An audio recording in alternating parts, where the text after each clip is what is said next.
Hello, everybody, and welcome back to another episode of Microsoft Flight Simulator. And in today's episode, we are checking out the latest release from the Carenado's PC-12 update.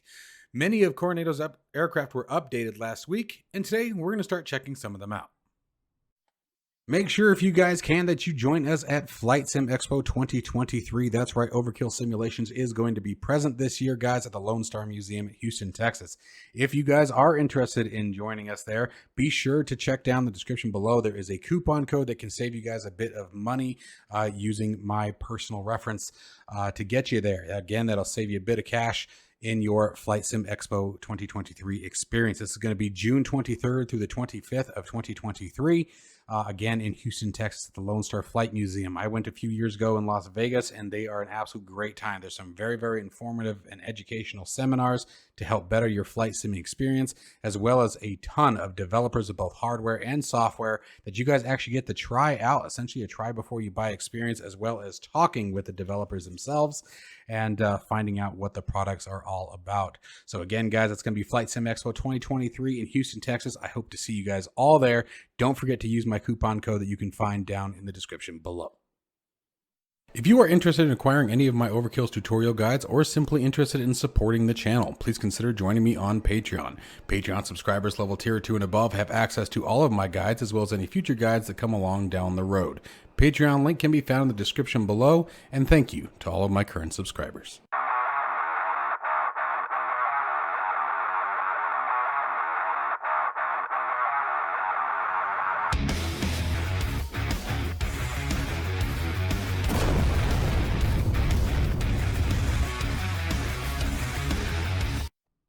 All right, guys. So as I said, nice.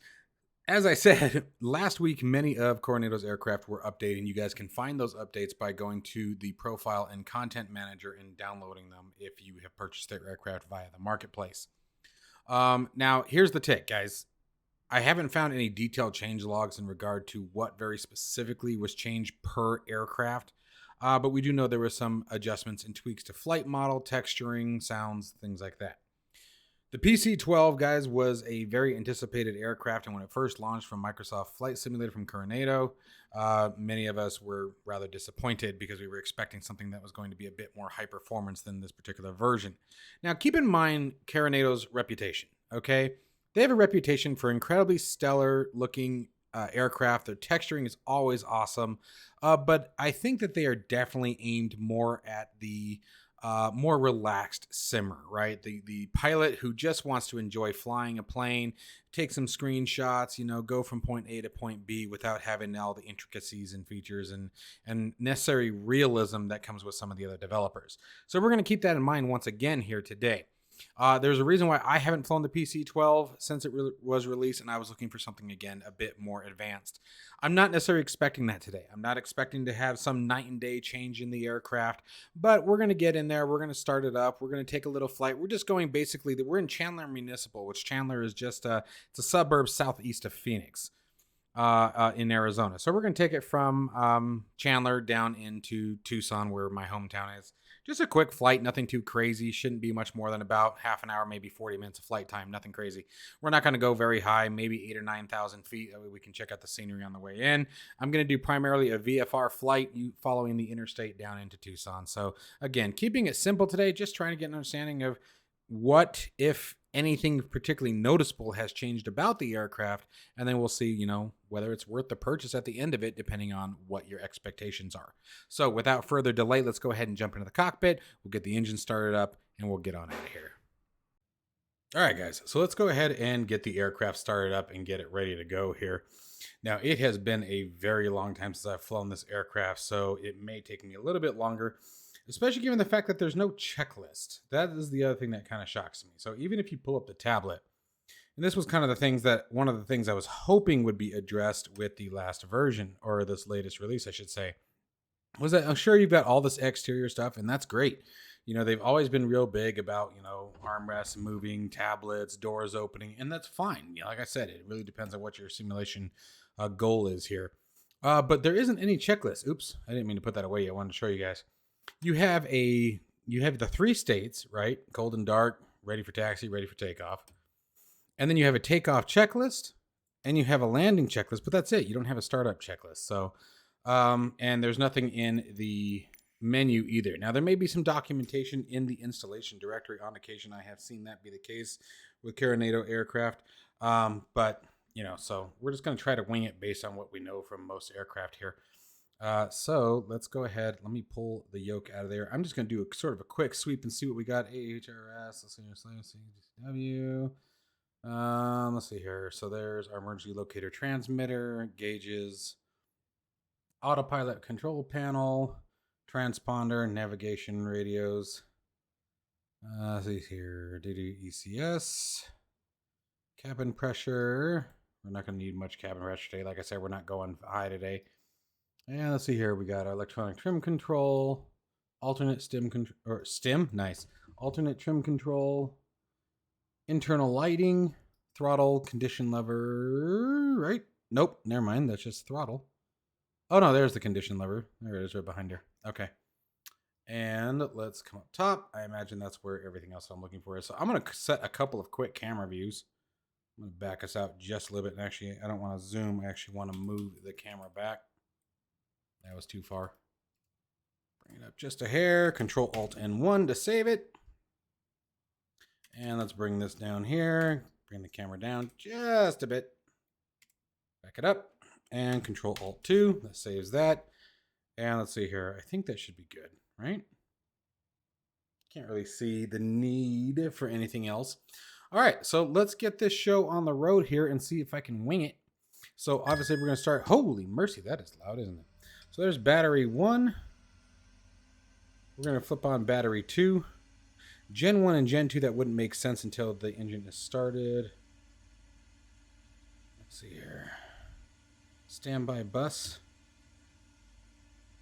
I think that's just the electronic reader. Okay, non-ECSS override. External power, we're not using external power. Fuel pumps, left and right hand. Let's just set those to on for starter. Set the ignition to the on position.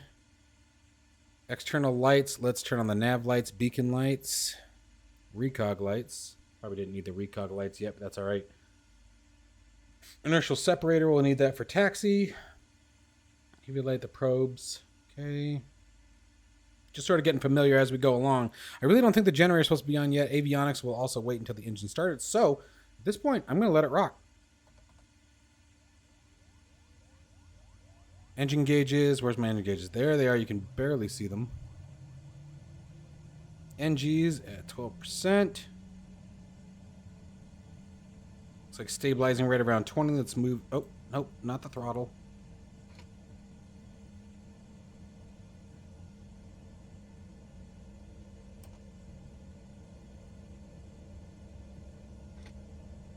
Oh, went too far.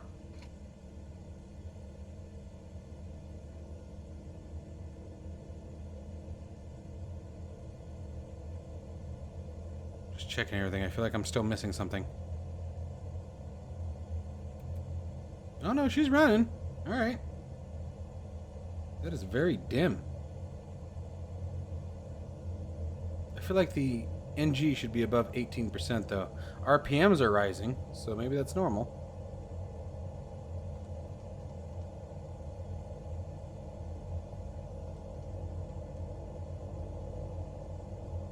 All right, let's come back up top. Let's try this out. So we got Gen 1 coming on, Gen 2 coming on, Avionics 1 and 2.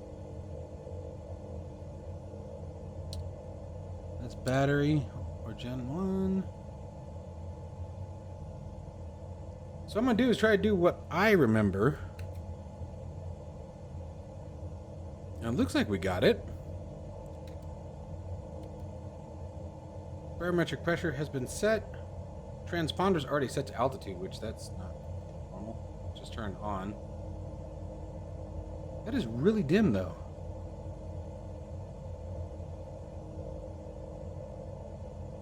Alright, so now what I'm going to do is just sort of see what changes. I think I've got everything, but I can't help but... You know what? What is this?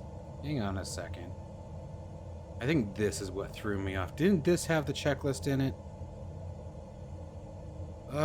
Improved flight manual supplements for operating limitations. That's what it was. Yeah, it's been a while. Alright, so let's see here. There's that trip. Well, no, this still sort of looks like just... Oh, so it looks like 3 settings of brightness.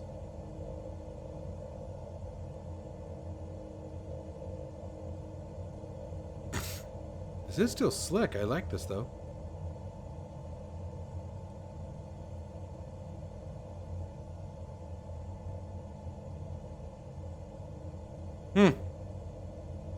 For some reason, I thought this had a checklist in it. Maybe not. That's just nearest airports. That's our map. Alright, well, I mean, okay, so maybe I don't feel so silly, but I could have sworn there was something there. Alright, AOA device fuel pressure. But the fuel pumps are on, so what's going on there? Oh, you know what? Let's go top. Those were set to auto earlier.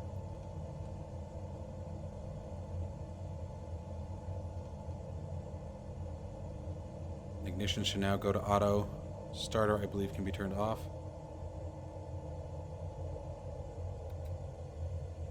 Nope, I did not want to turn the starter off. That stays on. Okay. Oops. Well, now I feel like a dipstick. That was dumb. Alright, since I need to find a better checklist for this thing. That's really kind of sad. Let's set it to... Let's do this. Let's just set it for taxi.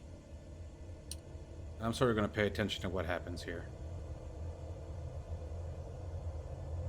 NG is rising, so something changed there. Condition lever I apparently had correct. That looks right. EPS, that didn't change. Well, actually, I might have gone to the armed position. Now she's spinning up a lot higher. Let's go up top. What did I miss up there? Battery 1, Gen 1, external avionics. That's still set to the battery. Battery 1, Gen 2. I don't feel like any of that changed. Huh. And they did turn the starter off, so I missed something. Fuel pump set to auto.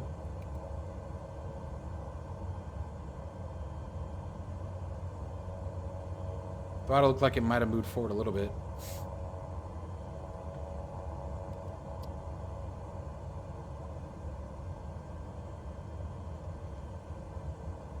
Let's turn on the inertial separator so we're ready for taxi.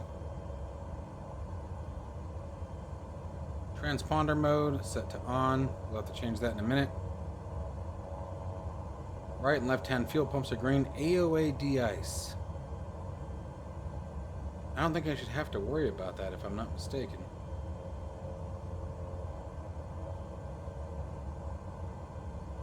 The sounds is good. I do like the sounds. I think there is an improvement to the sounds, definitely. Let's go outside.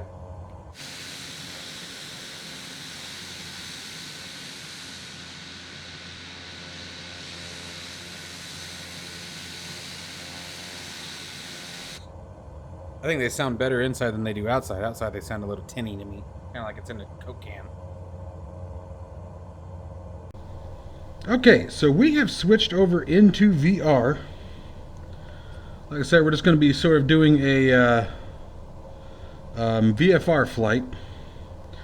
So let's go ahead and get this thing rolling out of here. Condition lever. Let's get that into flight idle. Most of that is just because I am in VR. Inertial separator's on. There we go. Almost stalled it. Alright, and let's kick that parking brake up. We'll see here. Let's double check where we're at with lights. Taxi light is on. Parking brake's released.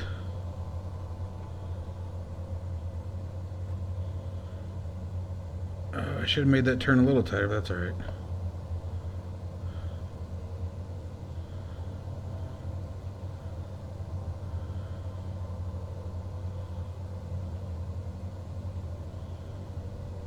Nose wheel steering is very responsive. Whoa, so is the throttle. But then again, that's probably because, hey, knock it off. Speaking of nose wheel steering, left torque is really high. That required a lot of right nose wheel to get it to come back around here. This is a smaller runway here, but we should be able to use it just fine. Alright, let's come up top. Oh! There's the strobe light on. Release that parking brake again. Landing light comes on. Okay. Flaps to flaps 1 for takeoff.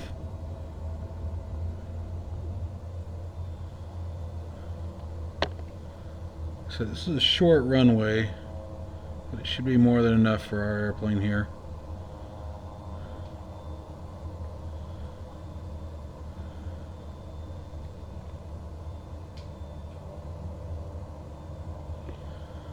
Alright. Barometric pressure has been set. Transponder. Oh, probably should set the transponder to altitude. There we go. We are flying VFR.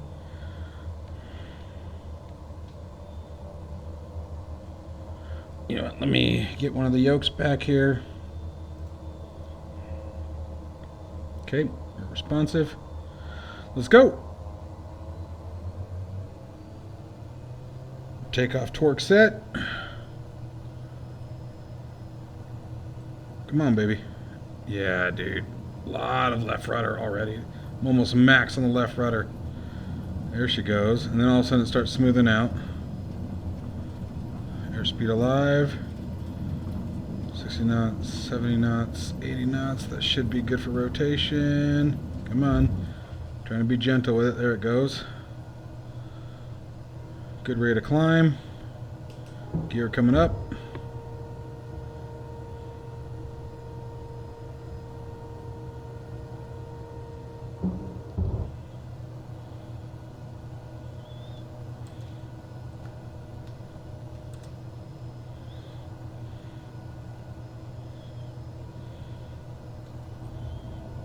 Bringing those flaps in.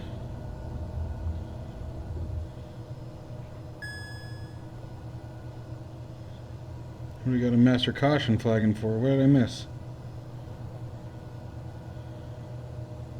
Oh, I think we're over torquing, that's why. Alright, it's coming out of Chandler. Should be making a left turn.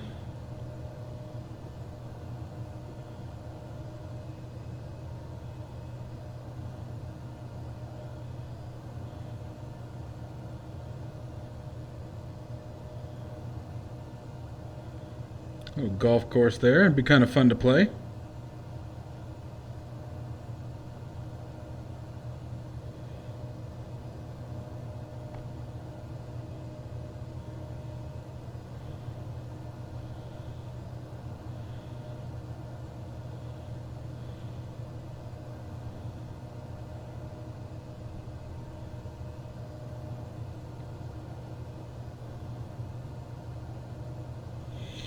And 3-0, so let's see what's that.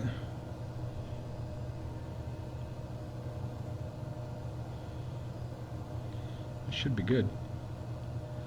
It should be I-10 right in front of us, Tucson out there in the distance. Like I said, it should be a pretty short flight. It really should. I wish I could just reach with my finger and turn that off. But we are going to disable. Come here. The inertial separator. That'll give us some horsepower back.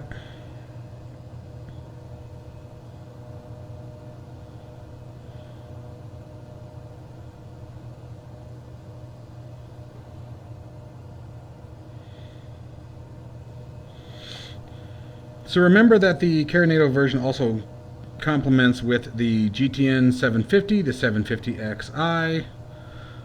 So you do have those avionics capabilities as well if you have purchased those. Now there is, I believe there's a premium version and a free version. I have the premium version. I don't really use the 750. I gotta be honest. I don't use the 750 very often. The glass cockpit aircraft that I like to fly, you know, they've already got it in it. You know, the G3000, G5000 suites, G1000. And especially with the NXI, I don't fly many aircraft that I want that navigation system with. When I fly the older aircraft or some of the aircraft with more of the steam gauges in it, I kind of just like to keep it that way.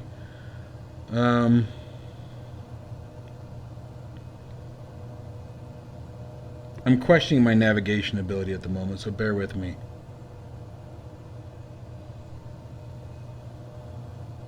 I'm not convinced that is Interstate 10. You know what would help you right now, Mike, is a GTN 750. It would show you on the map.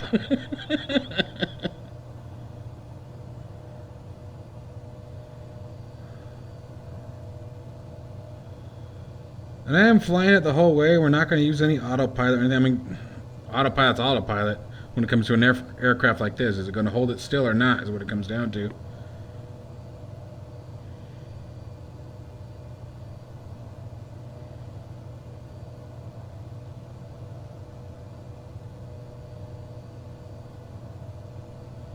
Don't want to go due south. I know that. Oh, I keep climbing. I don't want to climb. I will say in VR, this is handling beautifully. By the way, for you guys, we're also rocking the DOF Reality H3 virtual or a motion simulation pit with the Pimax 8KX, and still an amazing experience, you guys. Cruising at almost 200 knots, just under. And we would probably make it if I would stop. Going nose up. Let me see if I can get her trimmed out right.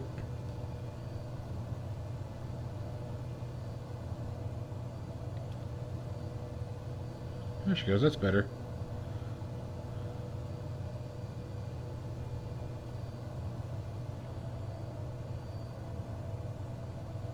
It's a pretty day. So the aircraft, as far as sound, I think definitely had a very significant improvement. Overall flight performance seems to be pretty darn good. That takeoff was actually kind of fun. She got up and went. The acceleration wasn't anything that you would find to be abnormal or anything like that. Now the thing about it, we have live weather turned on, and the thing that the desert area, especially in this particular region, you look at all the mountains, all the hilltops and everything. It's the same way in Tucson. Tucson's like in a bowl between the Rocky Chiricahua Mountains and I can't remember. There's one more mountain range that I'm just brain farting the name of is all.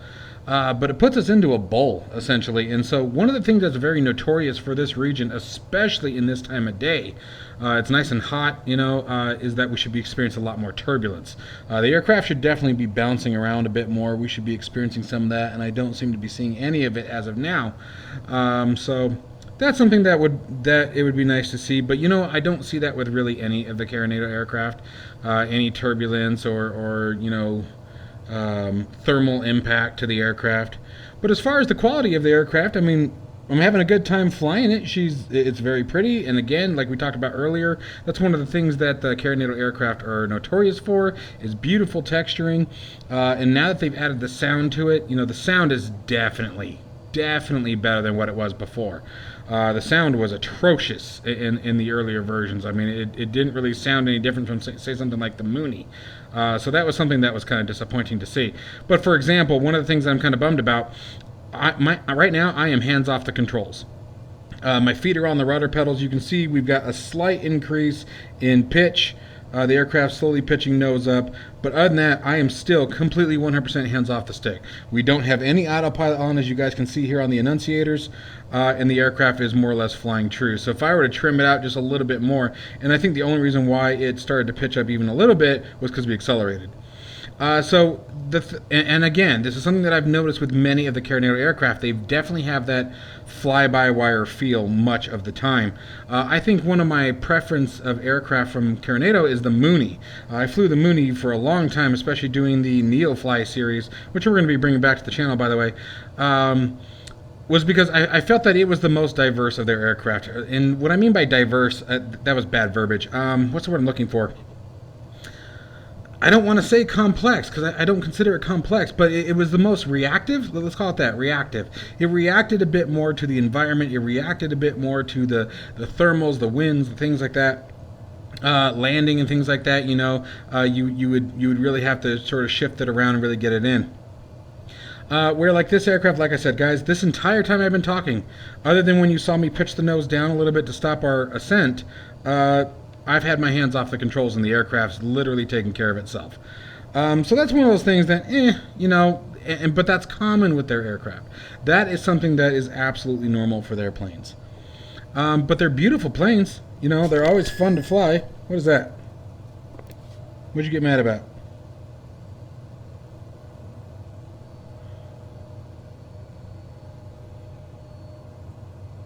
We have a warning, I just don't know what.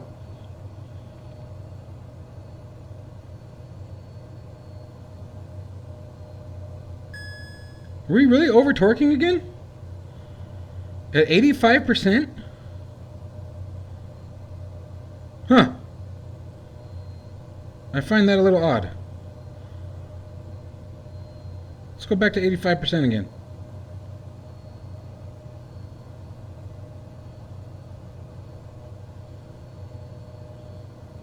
As soon as I throttled down, it knocked it off. I am going to cheat and bring up the VFR map because I really don't know if I'm heading the right way now. I should have done that earlier. I'm a sinner. Let's see here. Yep, we're on track. I'm heading the right way. Now I need to turn the stupid map off before I put us into the ground. So we're definitely going the right way. So that is I-10 right there. Ah, there it is. Okay, yes. That is. We are headed the right way. I think that is a very bad version of Picacho Peak right there. Maybe not. Picacho may be up further. Maybe out there in the distance. Anyway. We'll just keep on trucking along here.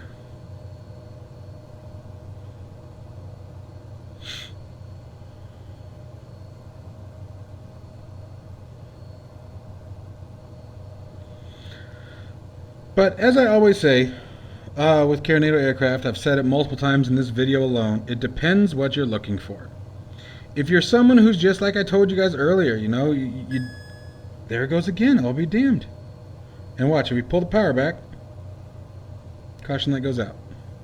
Unless I'm reading the master caution wrong, but I don't know what that master caution is.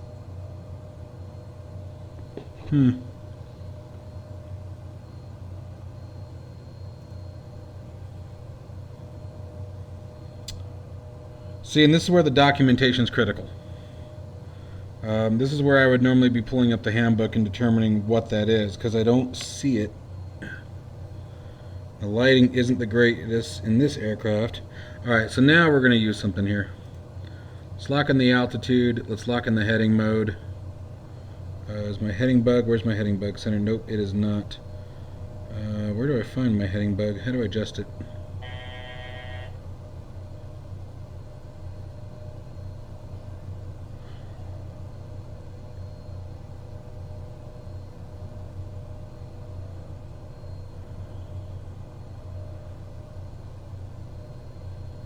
See the heading bug. I don't see the rotary that lets me turn it.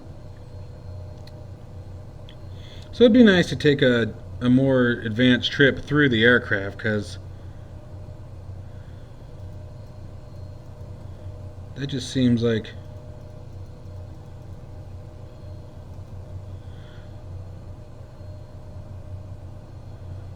oh hey, I didn't have the yaw damper on. We're getting a little bit of a bump here though. We're getting bumpy a little bit. I really don't know what that is. Alright guys, so we have Tucson out there in front of us. That's Tucson International. You can see the lights blinking there. So I'm going to start powering down here.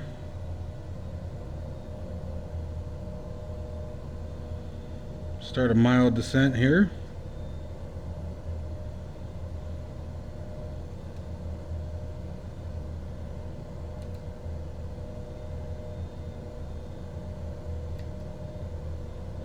Wrong button.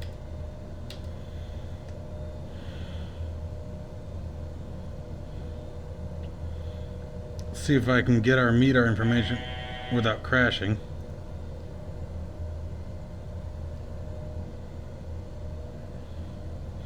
Oh, that's right, I disabled the profile. Never mind, not that big a deal.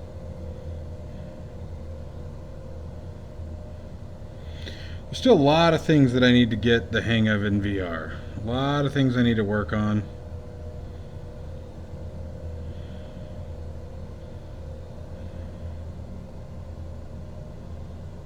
But there's my home. So far it's been a pretty nice flight, guys. It really has. I'm relatively impressed with it. I mean, again, it's nothing that you would consider high fidelity or anything like that. Oh, enough. Nothing high fidelity or anything like that. But it's nice. The sounds are certainly a massive improvement, which obviously add to the immersive experience.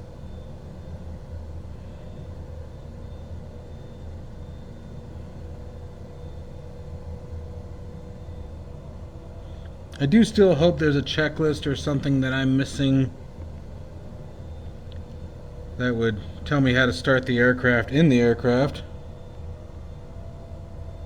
But we'll deal with that at a later time.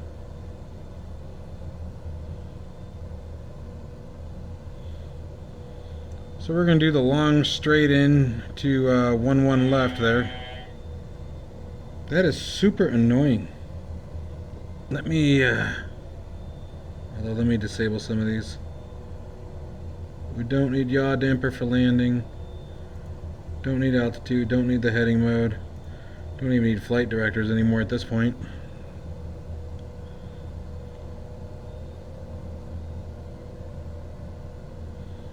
Slows down nice.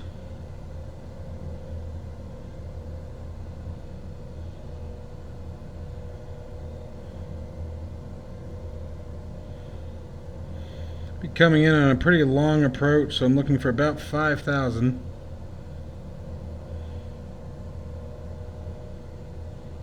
By the time we reach the top of the Black Mountains here. Although the Black Mountains are actually over there, so we're actually not going to get that far. It's more a mountain, I guess, is what we're actually flying directly over right now. We're a little high, but we should be good by the time we get in there.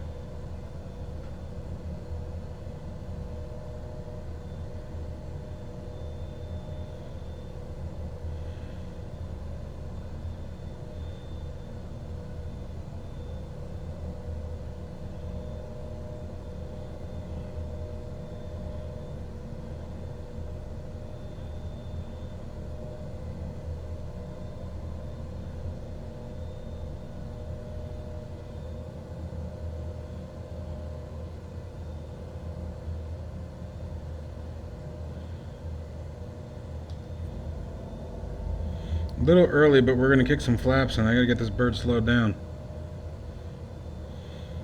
Actually, I think we're going to switch over to the pattern for 29 right. We'll come in on the other side.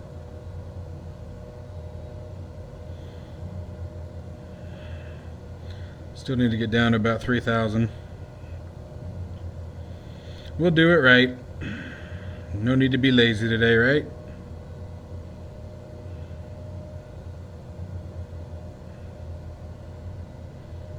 There we go. Now we're slowing down. We're in the white arc at least.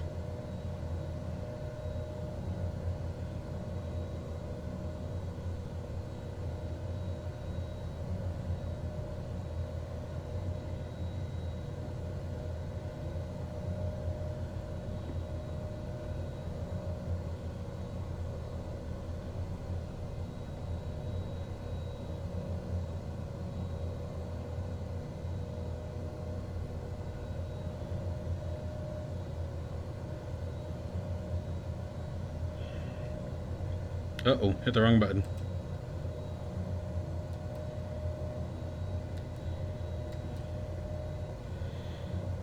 There we go.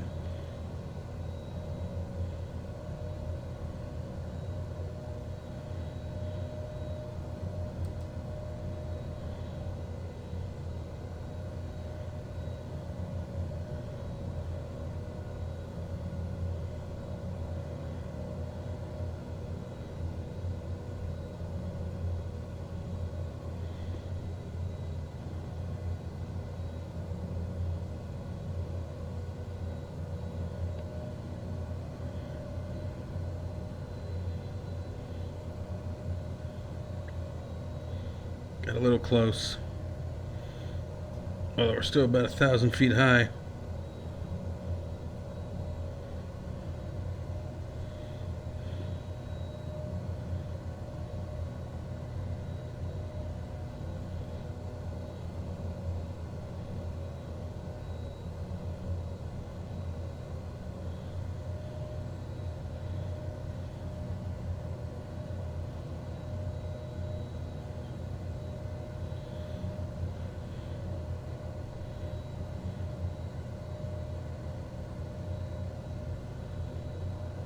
Not sure how much I'm trusting the barometric pressure.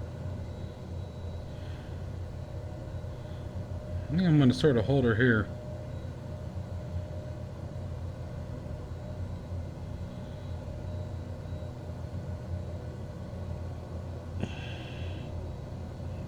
Nope, too much, too much, too much. Come on. Nose up. Nose up.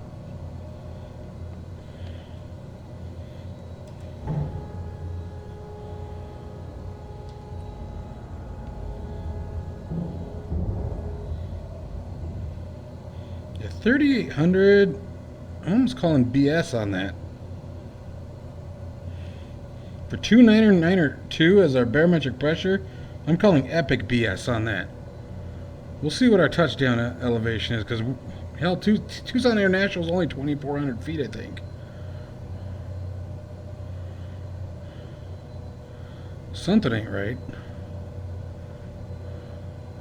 Not for 2,992.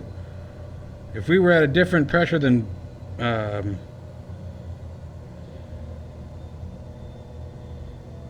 mean, look at this. We are coming in at 1,500 feet per minute.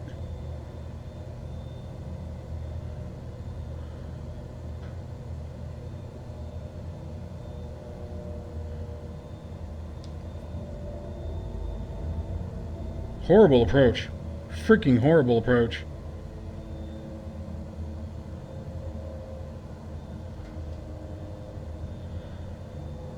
Come on, baby.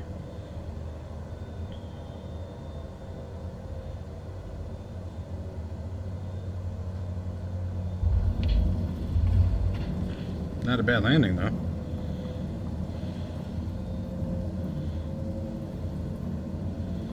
Didn't get that center line for squat, but it wasn't a bad landing.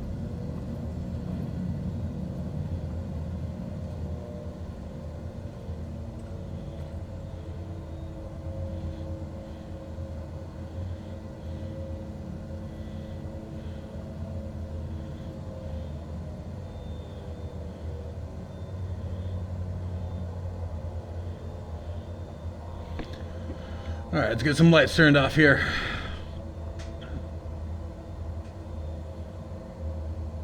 This should be good.